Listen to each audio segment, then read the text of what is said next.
want to especially thank Steve last week and those who, I guess his class came out here into the auditorium and um, pinch hit for me, and so we're going to be on lesson number 11 tonight. At least this, I realize y'all don't have a book. I've got the information. We're on lesson number 11 for everybody to open your books up to. But we've been talking about Joseph all quarter long. We're going to wrap all of this up next week. And 2 weeks from tonight, just to remind you, 2 weeks from tonight, we will start our summer series. And it's entitled Reasons to Rejoice. And we're looking forward. We've got 12 different speakers from around Central Florida who'll be coming to speak for us and present a message each Wednesday night on something that we have a reason to rejoice about. I do not remember what the first topic is. The first speaker is J.P. Flores. I remember that much, who will be with us in a couple of weeks. So thank you for being in this class and for joining along with us. And special thanks to Steve for covering last week. I've had several ask me, feeling much better. I just still kind of sound a little heady right now. So what we've tried to do is bring us up to speed on Joseph again, trying to look at Joseph one day at a time, just like he faced his life, and not jump ahead, since we know many of us do how the story ends, but to look at that and see what he's experiencing as he experiences it, and try to look at it like that. So let's begin with a prayer, and then we'll get started. Our Father in God, we're bowing in your presence this evening, and we're thanking you for this chance to be here, to pull some time away from our schedules, whether that's work or whatever it might be, that today we're able to pull some time aside to sit in the comfort and the quietness of this room and building, and to be able to open your word and to hopefully be benefited by our time of study this evening. Bless our study and help us to look to you always for guidance in our life. In Jesus' name, amen. All right, so we're actually down to about the 44th chapter of the book of Genesis tonight, chapter 44, chapter 45, right around in there. This long journey is finally over. As we noted last week, more than 20 years have passed since the 10 lousy brothers who sold Joseph off into slavery. They showed no pity to him before, and now it's about 20-something years later, years that have been fraught with pain, with suffering, with inhumane treatment, incarceration and shame, embarrassment, abandonment, that Joseph's faced all of those things. He's gone through all of those trials, all of that difficulty, all of those challenges. So if Joseph had been a person on a power trip, now that his brothers come and they're bowing down before him because they've come to buy some grain to help sustain themselves, what could Joseph have done?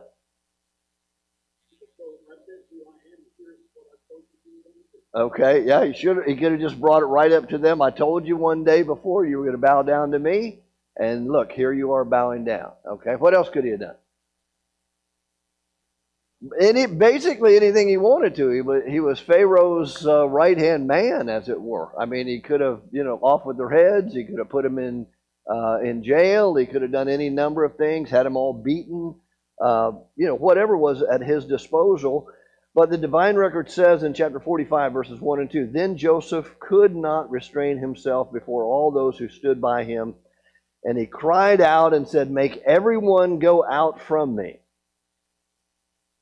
So no one stood with him while Joseph made himself known to his brothers, and he wept, and the Egyptians and the house of Pharaoh heard it."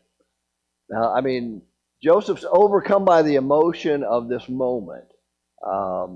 He could have flexed his muscles, and it's going to be this and this and this, and I'm going to show you. Now's my chance to get back at you for all that you did to me. That's not his attitude. His attitude is he's overcome with the emotion of the moment. And if you remember, now they've come back this time, and who's with them this time? Benjamin, the younger brother, okay, he's with him. That's actually his full brother, as it were. And I just can't imagine. What do you think they did at this moment? I mean, if they're down on the ground bowing before him anyway, and finally now Joseph just breaks down crying, what do they do? Yeah, I'm sure that there's a lot of fear. All of a sudden comes roaring back to them who they are and what they've done. But I mean, did they just jump up before him and run and go hug him? No, if anything, maybe they lift their eyes up, Huh? Absolutely, yeah. But I mean, just that maybe they're just let me get a look. Could this really be Joseph? I mean, does he know what he's talking about? Is this really the case? But they probably didn't move, I don't think, very much at this moment. It's been so long that even they believe their lies. Okay, you remember they came home and told Dad, "Oh, a wild beast must have gotten him," and showed him the coat. But listen to what had been said just the previous chapter, chapter 44 and verse 20. When being questioned, said, "We have a father, an old man, and a child of his old age," speaking about Benjamin, "who is young. His brother is dead," they said, "and he alone is left of his mother's children." So what do they say of Joseph? He's dead. Okay, who are they talking to? Joseph. Okay, they don't know this, but I mean, that's the point. That he's dead. He's gone. As far as they're concerned, they've now accepted or believing their lies. Now, they could not have, and I don't imagine in their wildest imaginations thought that this day could happen like it is. So what in the world would be running through their minds right now? What? Disbelief, okay.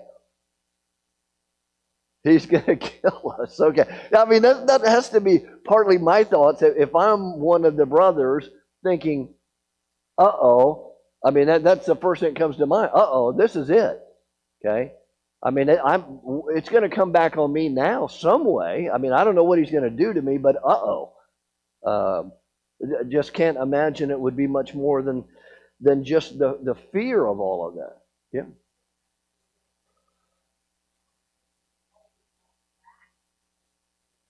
Right.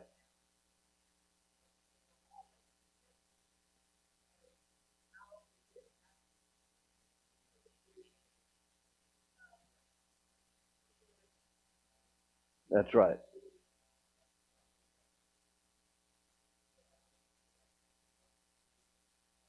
Yeah. Exactly. Yeah. I mean, and it looks like this could not get any worse or any more surprising than this moment. I mean, how could it? That this is Joseph, our dead brother, standing in front of us, who is the very one we've treated so poorly. So if they were not sociopaths, how often do you think that the brothers thought about Joseph during these intervening 20 years? Huh? Didn't they? Okay, didn't come to mind? Yeah, I would think, yeah, that's how it seems to me, that if they had any respect for their dad, their father, I mean, how does Jacob feel about the loss of his son? I mean, he's overwhelmed. Be like any father who loved his son, okay, first of all. But this is even more so. It's his favorite son. He's the son of his favorite wife. And so he's dead. He's gone, apparently. Jacob is overcome with remorse, overcome in sadness. And do the boys see that? Surely they must have. They must have seen him. And so, did it ever cross their mind? I don't know. I mean, we're speculating on how they must have thought or how they must have felt. But I just think every time they saw Dad overwhelmed, would there have been a feeling with maybe I should just tell Dad what we did? Okay, maybe I should just. Oh, go ahead. Yeah. Oh, they have absolutely. Yeah. And so now the reality of father and child losing a child, whatever it might have been, as far as their mind.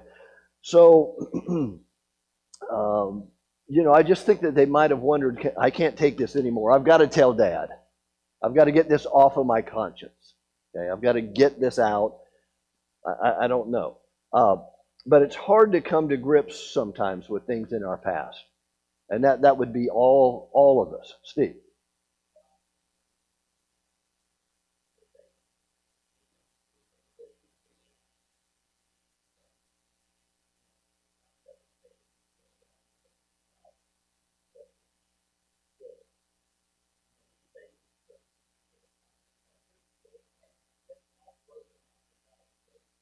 Yeah.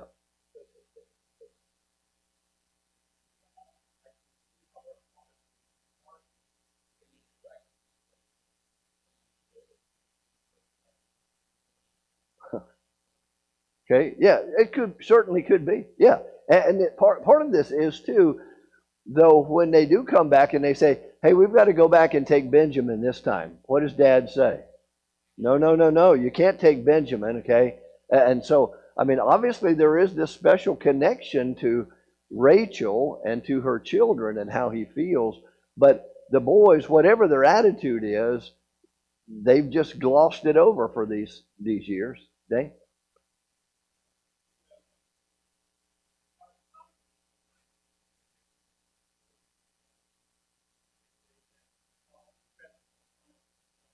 right, right.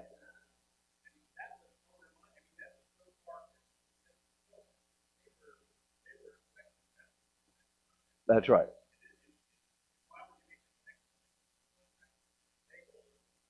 Yeah, I mean, it's karma has come now, and it's going to hit me. Is kind of how it looks or feels to them.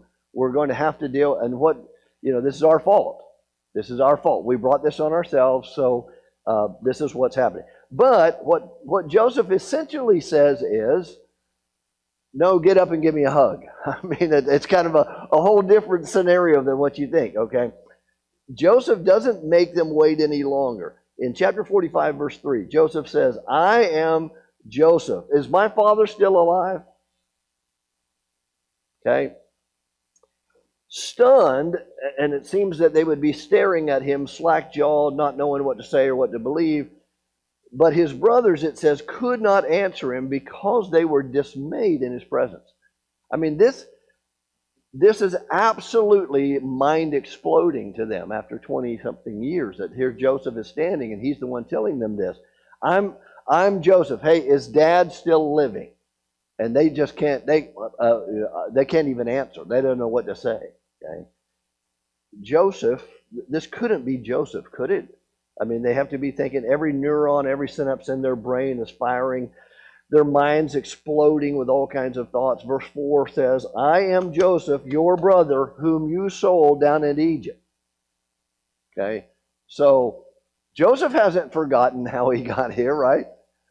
Even though he's in a place of great honor and position of power, it's not like Joseph said, uh, you know, I just happen to be this Egyptian. My name's Joseph. No, I'm Joseph, the one you sold down here into Egypt. Okay, so now it's not like he's forgotten, and the brothers hear this. Surely those words would have had to ring in their ears. How long it went, or how long that was for. Verse 5 says, um, but now, therefore, do not be grieved or angry with yourselves because you sold me here, for God sent me here to preserve life. So, how does Joseph say this? I mean, how does he not do what we want to do in that moment? I mean, don't we want to retaliate most of the time? Don't we want to have our just desserts? Well, I'll show you. You did this to me. I'm going to do this to you. He certainly had the power, as we said. How does Joseph do this? He says, do not therefore be grieved or angry with yourselves because you sold me here, for God sent me here before you to preserve life. How does he do that, Melise?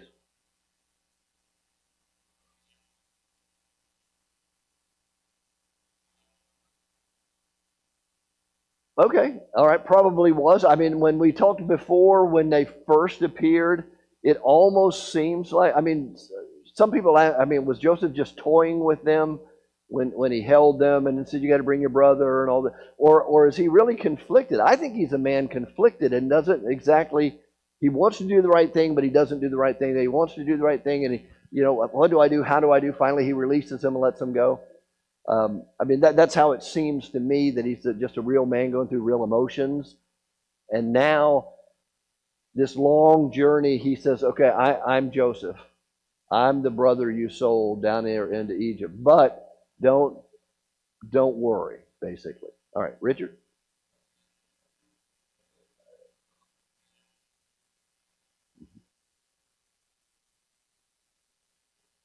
Okay, yeah, that's where his anchor was. He had his anchor surely fixed with God, because certainly these brothers didn't care, and it's, I mean, there would even be a temptation, wouldn't there, in that moment? I mean, as all this is unfolding, to even wonder if God does care. I mean, because if he really cared, I wouldn't have had to face all of this, right? But I mean, okay, well, now I've made it the pinnacle of power. Maybe, okay, I understand. But I don't know what it was. But I just know that Joseph is a man who now takes the high road, and he shows grace when it would be everything within us would have to fight to be able to do that. If most of us, to be honest, we would have to fight to show that kind of grace. Um, yes. Well, absolutely, and this is really mysterious. If you play this out for 20 years, that's exactly right. Okay. Um, yep. Right. Yeah. Sure. That had to be part of that anchor. Absolutely. Yeah, and that's, I mean, to go back to what Dane said. I mean, Reuben pointed out. See, I told you, don't do this. This is why we're facing this problem. It's all our fault. I mean, they understood what they did was wrong. It's not like they just didn't know. Um, and so they're at this point.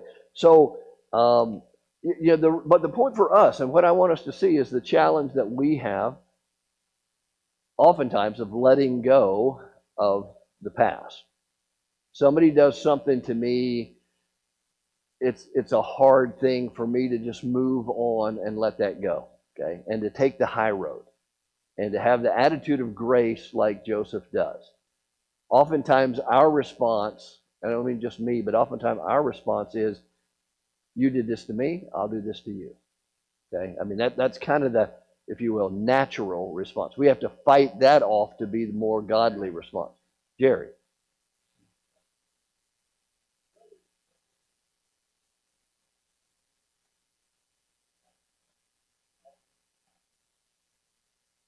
Yeah.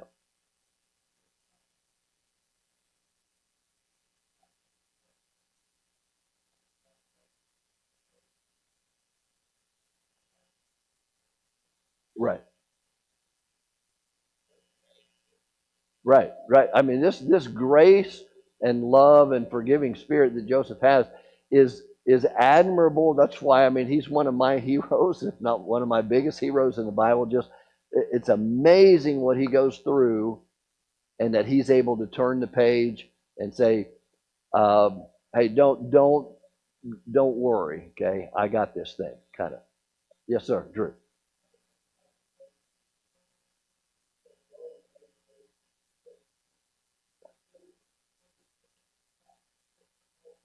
Right.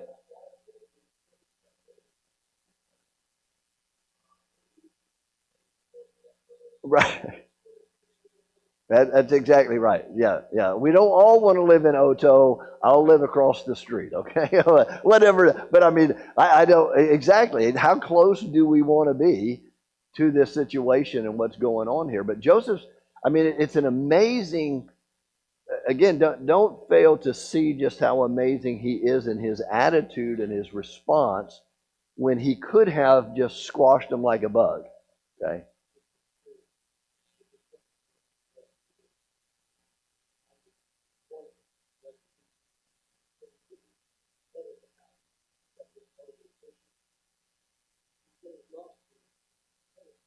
Mm-hmm.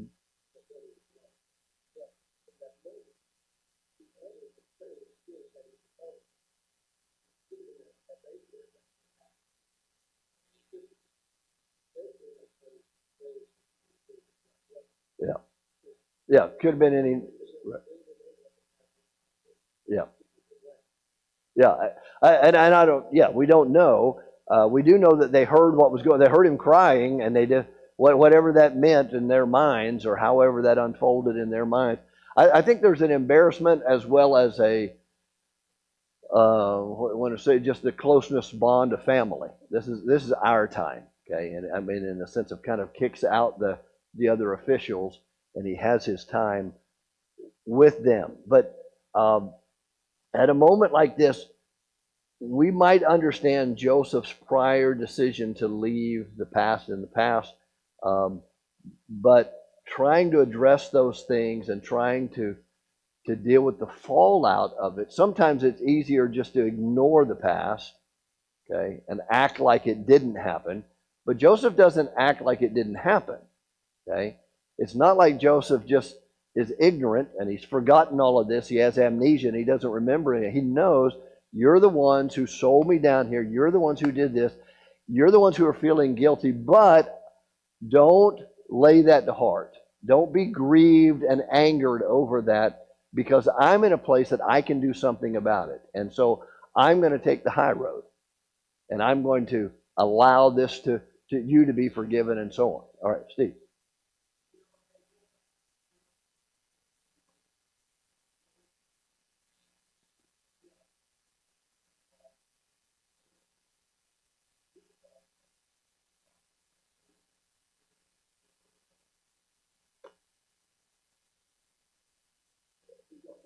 Right.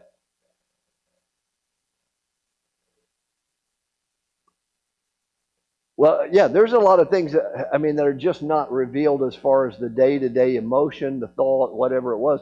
But I just want us to, because we so often do this when we read the story about Joseph, because most all of you all know how the story ends, that we just kind of immediately jump to that. And what I'm trying to what I'm trying to do all quarter long is to try to say, what did Joseph feel today when this happened? Um, he surely had to battle some of the same emotions I feel and you feel today when somebody mistreats me or mistreats you.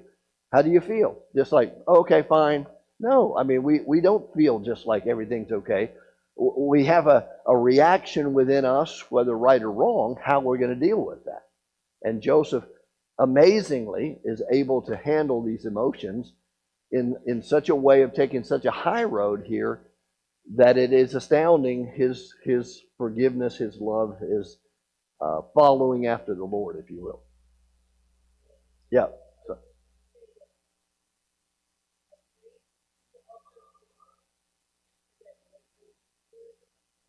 right.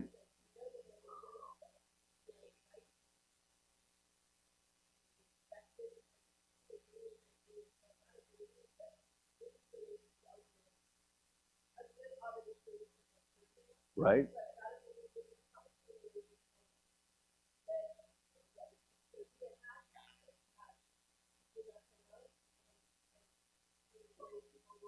Right.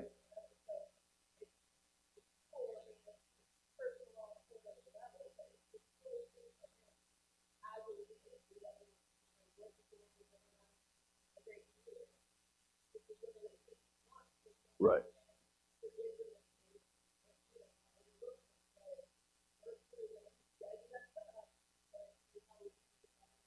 Okay.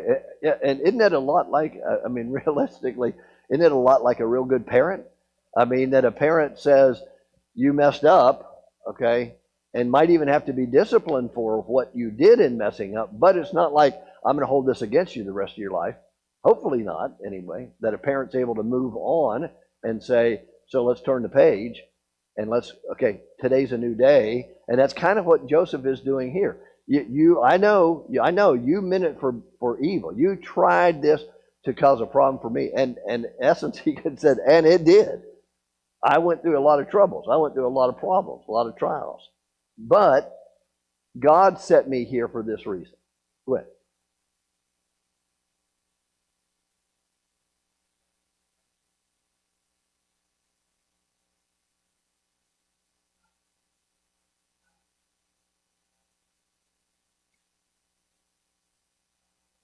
Right. Absolutely. And that is, I mean, this God appointed destiny that he had when he had these dreams all these years ago, that it's interesting. There's no timestamp on it. There's not at least as far as what we're able to see, not a whole lot of specifics about it, but Joseph hangs his hat on that. This is the God who I'm serving, and this is what God's going to do. Okay?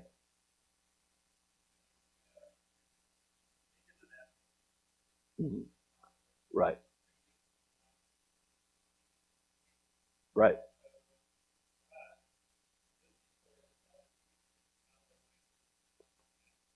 Yeah. Yeah. Exactly.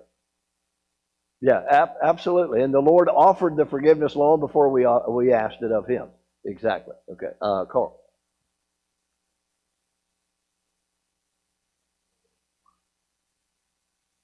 Right. Right. Yeah, I agree. That I mean, if we don't, it tends to eat at us and eat at us and eat. I mean, it's just like maybe it's a very slow eating away, but it does have an inner rot that just absolutely will ruin us in that regard.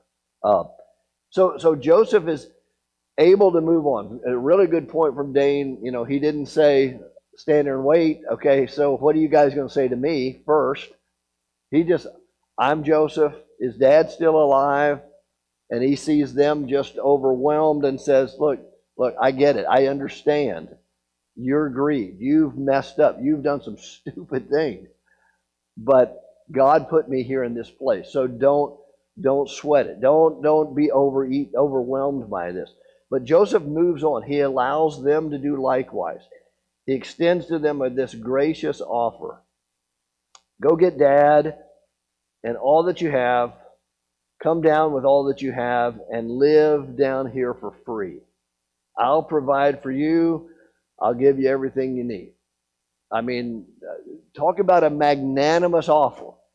Okay? I mean, we could understand, it would make a lot more sense to us if Joseph said, go get dad and Benjamin, and the rest of you clowns, you're going to sit in jail. Okay? But you go get dad and Benjamin, they can come down here and live for free. I'm going to take care of them, and I'll provide for them. I mean, we can see that. I mean, that's how a lot of us may react in a moment, okay?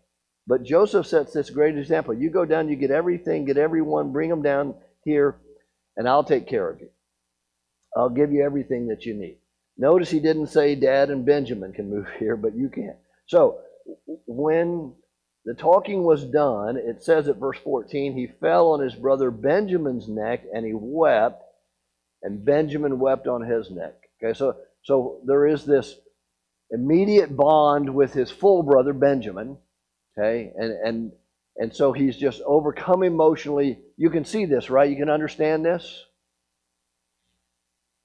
Yes. Okay. Good. But I mean, so he falls on his brother's neck.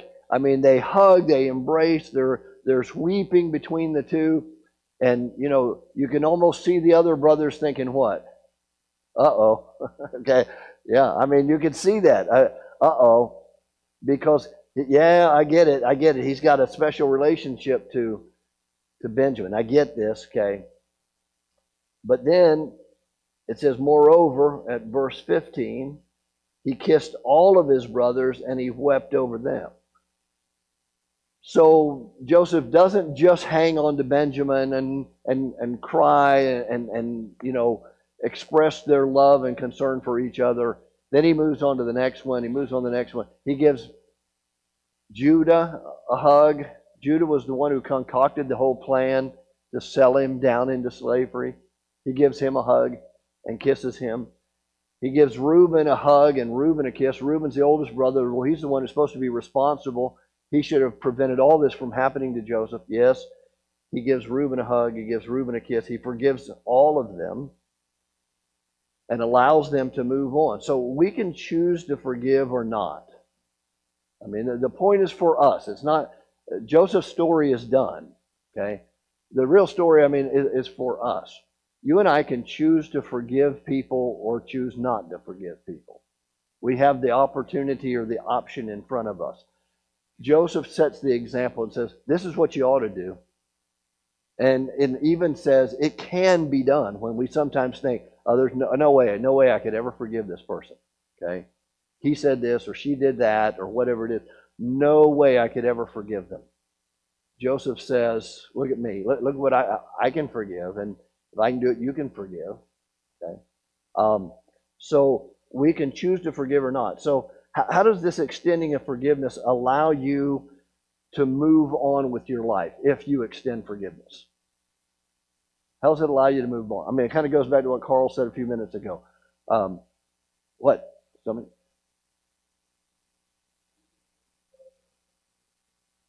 Okay, yeah, and that I'm the center of the world. I mean, in that sense, if it's something that I'm so focused on that I can't forgive this, I can't move on, I become the center of the world. Everything is about me now, because if you'll do this and this and this and jump through all these hoops, then maybe we can move on. See, but I'm the one who's setting up all the hoops for you to jump through. But yeah, I don't become so singularly focused in that. How do I allow? I mean, that same thing allows the other party to move on as well. And again, as I think Drew had said earlier, I mean, this idea, you can come and live down here and I'll take care of you. Okay, sure, that's a good thing, but does Joseph have another ploy up his sleeve or something? Is something else going to fall? The other shoe going to drop? What's going to happen to all of this? But we allow other people to move on. Look at verse 45, and chapter 45, verse 50. Yes, sir, Jerry.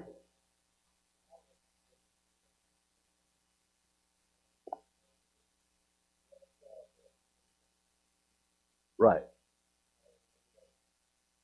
Yeah, that's true. I mean, that's part of forgiveness, is being able to move on, to turn the page and to say, okay, we're going on from here.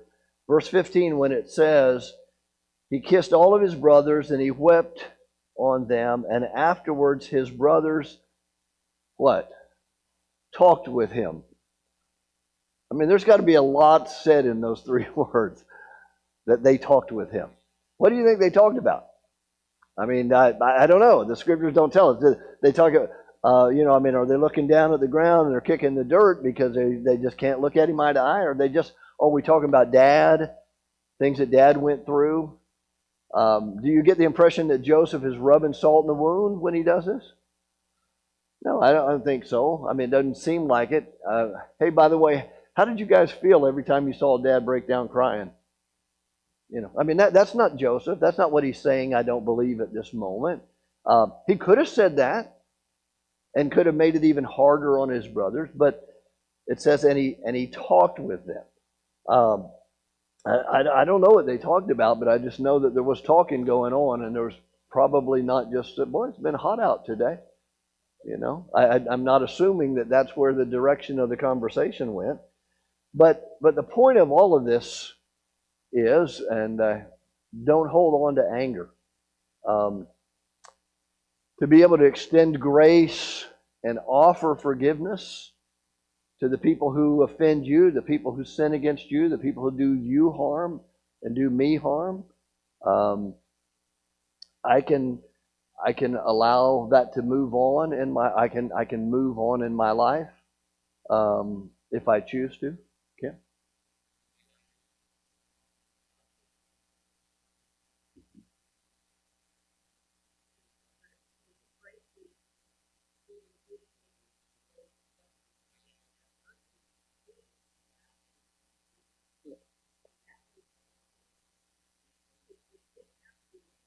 Right.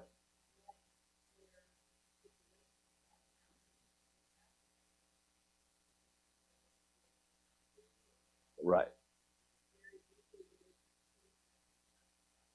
Yeah.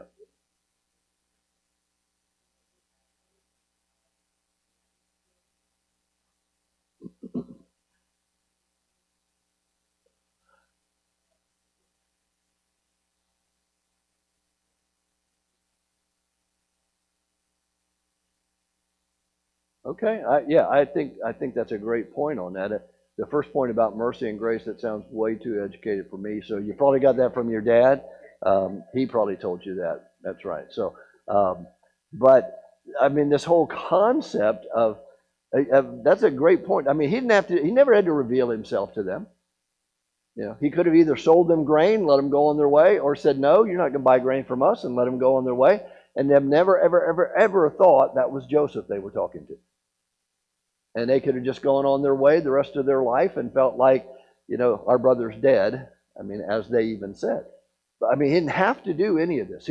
He took the high road on every single step all the way along and showing them mercy, showing them grace, and extending it to them. He didn't have to, but he chose to. Okay. Let's see if you got another thought. Anything else you wanted to say on this? Yes, ma'am. Melissa.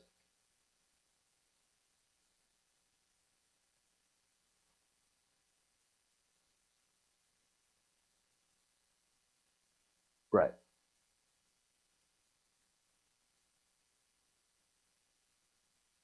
Okay. Yeah. That's right. Yeah, that's a good thought. And it goes back to what you had said earlier about what the Pharaoh could have done in punishing them, but it's done in such a way that they're actually happy and glad that Joseph's family, hey, his family's here. His family's going to come and be with him. So the boys go traveling back to Canaan, and they travel in style now when they go back home.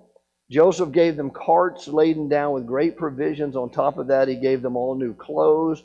He gave them donkeys loaded down with good things, money for food. When they went to Egypt, they were gaunt. They were lacking in food. When they returned, now they're in a caravan of luxury. Okay, when they get back home. Immediately after revealing himself to his brothers, he asked, again, chapter 45, verse 3, "Is my father still alive?" How's dad? Is what Joseph wants to know. Yes, he's still alive. He's old. His eyesight is failing. So chapter 45, verse 9, "Hurry, go up and go get my father and bring him to Egypt. There I will provide for him and for you." Verse 11. So now they have to go back and talk to dad. And what do they have to say to dad? Dad, we've got something to tell you. Okay. Well, we don't want to tell you, but we have something to tell you. Okay. The entire entourage travels back. The good news spreads. How does Jacob feel about this information about his boy? Yeah, it's hard to disbelieve. No, he's been dead for 20 years. I mean, in Dad's mind, he's been dead and gone for 20 years.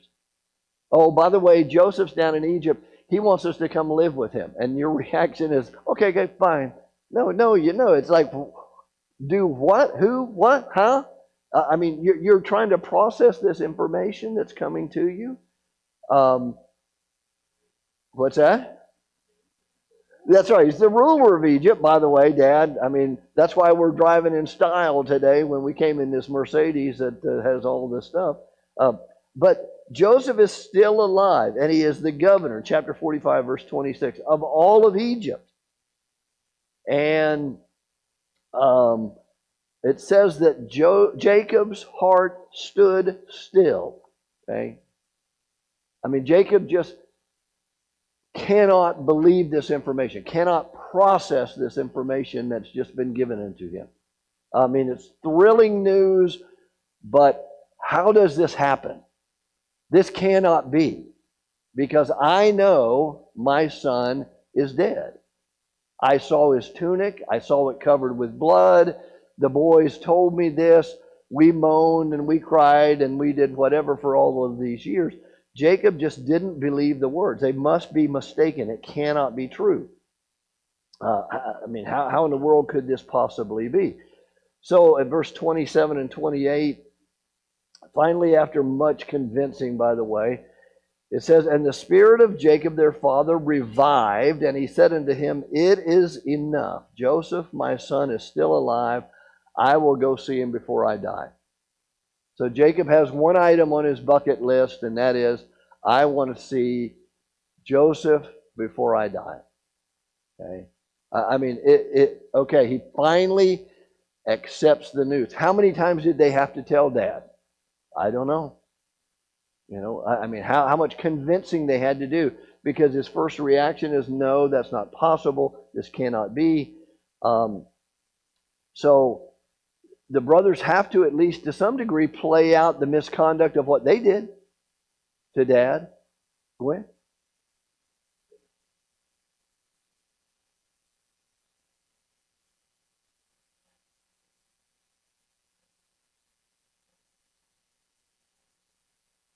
Right? Giving them what for? Exactly. Yeah. Okay.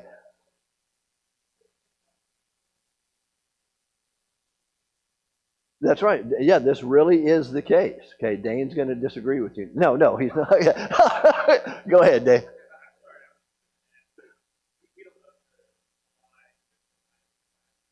Right.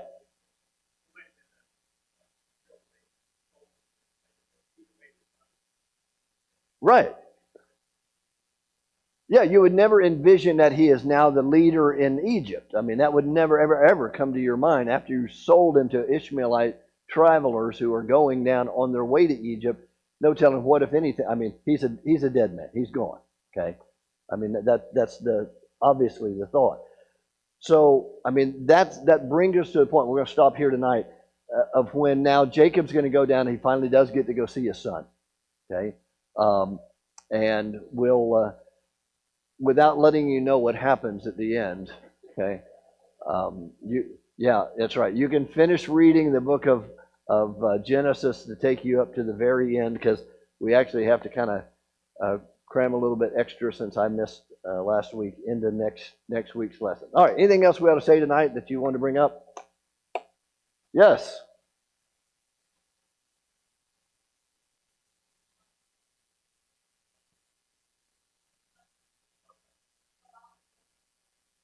Right.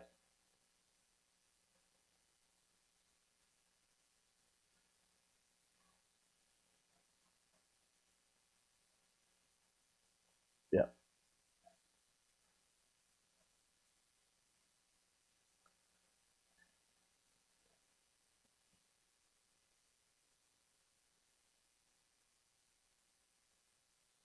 Right. I mean, it is the most Christ-like example that we see so far, at least certainly so far in the book of Genesis, to go to Joseph, and maybe one of the most godly examples or Christ-like examples in the whole Bible as to what he does, and shows this great, great example of courage, of forgiveness, of grace, of provisions, everything else that goes with it. All right. Oh, yes, sir.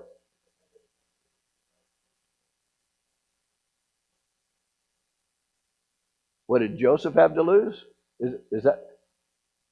Oh, Jacob. Okay, I thought. Whoa. Okay. Yeah. All right. Yeah. Yeah. Yeah. Yeah. Yeah. Yeah. Yeah.